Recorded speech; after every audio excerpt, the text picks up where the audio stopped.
거대한 상어가 지나가는 이곳에 비극이 닥쳤습니다. 여기 한 청년에게 상어가 다가오고 몇 초 후 재앙이 일어납니다. 상어는 이 청년을 사정없이 공격했고 청년은 뒤늦게야 구조가 됐지만 이미 세상을 떠나고 말았습니다. 그 후 상어를 연구하기 위해 깊은 물속으로 철망이 던져지고 이 남자는 직접 물속으로 뛰어듭니다.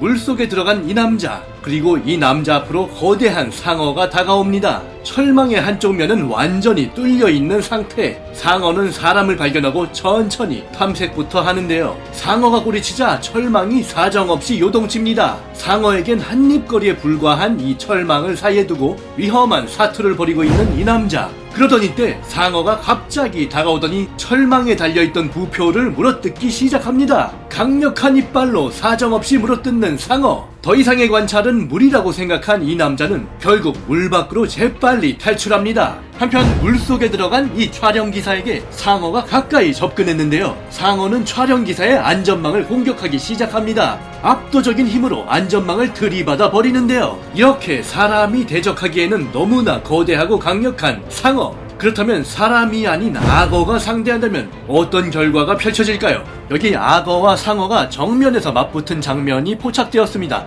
여기서 악어와 상어 사이에 어떤 일이 일어났을까요? 악어도 상어 못지않은 강력함을 자랑하는데요. 여기 누 한 마리에게 달려든 악어 한 마리가 보이고 있습니다. 목이 말라 물을 마시고 있던 누는 그만 악어에게 붙잡히면서 옆에 있던 동료 악어 한 마리까지 함께 합세가 된 상황인데요. 누는 이렇게 계속해서 악어들로부터 거센 공격을 당하다가 간신히 악어로부터 빠져나올 수 있었습니다. 하지만 여기 나오는 이 원숭이에겐 그런 행운은 없었는데요. 역시 물가에서 물을 마시던 원숭이는 이렇게 악어에게 붙잡힌 채 아무리 몸부림을 쳐봐도 빠져나오지 못하고 있습니다.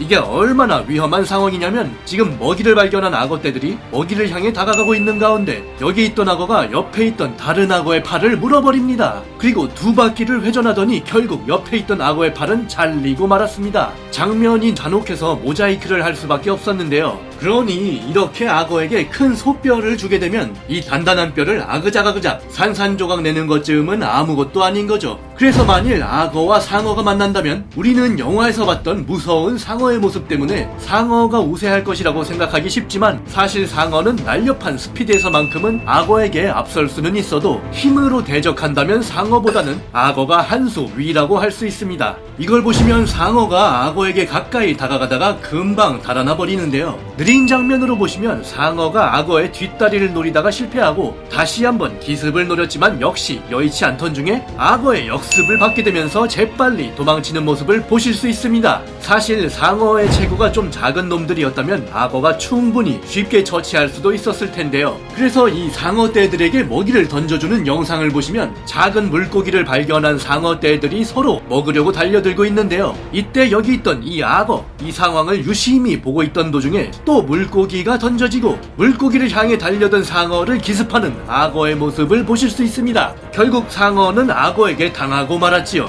이 사진을 보시면 호주의 한 사진사가 촬영을 한 사진인데요. 상어가 악어에게 잡혀서 약 10분간의 사투를 벌였지만 결국 이 악어에게 잡아먹히고 말았습니다. 또 이 영상도 보시면 역시 악어가 상어를 잡아서 완전 이빨로 세게 물고 후드려 패듯이 패대기를 치는 모습을 보실 수가 있고요. 또 이 영상을 보시면 유유하게 헤엄을 치고 있던 악어가 상어를 빠르게 이빨로 물어서 여러 번에 걸쳐서 씹어버리고 있는 모습을 보실 수 있습니다. 상어는 꼬리로 마지막 몸부림을 쳐보지만 악어의 강력한 힘에 당해내지를 못하는데요. 이렇게 작은 상어라면 악어가 비교적 손쉽게 처치해버리는 모습을 확인할 수 있습니다. 하지만 만일 큰 상어라면 얘기가 달라질 수 있는데요. 호주에 있는 이 악어는 80살이나 된 고령의 악어로 한쪽 앞다리가 없습니다. 바로 상어에게 물려서 없어진 것. 그러니 악어가 아무리 강력하더라도 상어에게 당하는 경우가 있다는 얘긴 거죠. 아까 보여드리던 이 영상에서 악어와 상어의 특징이 명확하게 나오는데요. 지금 상어가 악어의 뒤를 쫓고 있습니다. 둘 사이의 거리가 점점 줄어들고 있는데요. 아까 말씀드렸죠? 스피드로는 상어가 우세합니다. 하지만 상어도 악어의 강력함을 알고 있기 때문에 함부로 달려들진 못하고 기회만 엿보고 있는데요. 여기서 악어가 무트로 올라가고 있습니다. 이렇게 되면 상어는 빠른 이점을 활용할 수 없게 되기 때문에 이렇게 이내 포기해버리고 유턴해서 돌아가는 반전이 펼쳐집니다.